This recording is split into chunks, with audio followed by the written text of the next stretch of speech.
Hi friends, দেখো আমি আজকে বাপের বাড়ি যাব, তো তাই জন্য বাড়ির থেকে বেরিয়েছি। তাই অটোয় বসে আছি অটো স্ট্যান্ডে স্টেশন যাওয়ার জন্য। দেখো আজকে এত সুন্দর ওয়েদারটা ছিল, এত সুন্দর মেঘগুলো কি সুন্দর লাগছিল আকাশটা। দেখো কথা বলতে বলতে স্টেশন চলে এসেছি। তারপর দেখো ট্রেন 1 ঘন্টা লেট, এখন 1 ঘন্টা বসতে হবে। দেখো 1 ঘন্টা পর ট্রেন চলে এসছে, ট্রেনে উঠে পড়েছি। কল্যাণীতে খুব বৃষ্টি হচ্ছিল। দেখো আমি নৈহাটিতে নেমে পড়েছি।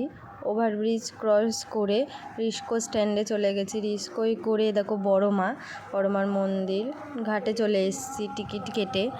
ওই টিকিট কেটে নিয়েছি। দেখো এসে দেখি ওই দেখো একটা মনে হয় জাহাজ যাচ্ছে। তারপরে দেখতে দেখতে লঞ্চে উঠে গেলাম। দেখো এখান থেকে আমাদের হুগলি ব্রিজটা কি সুন্দর লাগে, প্রত্যেকবার এসে দেখি। জলটাও তেমনি সুন্দর লাগছে। আজকে আকাশটা সত্যিই খুব সুন্দর।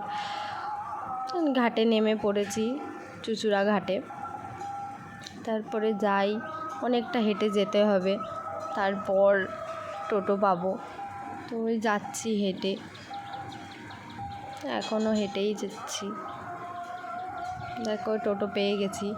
দেখো বাড়ির কাছে নেমেও গেলাম টোটো করে এসে।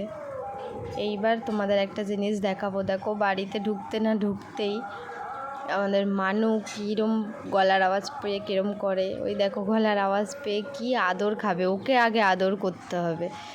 আগে ও সব কিছুতে দেখো মুখ চেটে মেটে কি করছে। আমাকে মানে ঘরেও ঢুকতে দেয়নি। এই ঘরে ঢুকেছি, ও আগে বিছানার ওপর উঠে।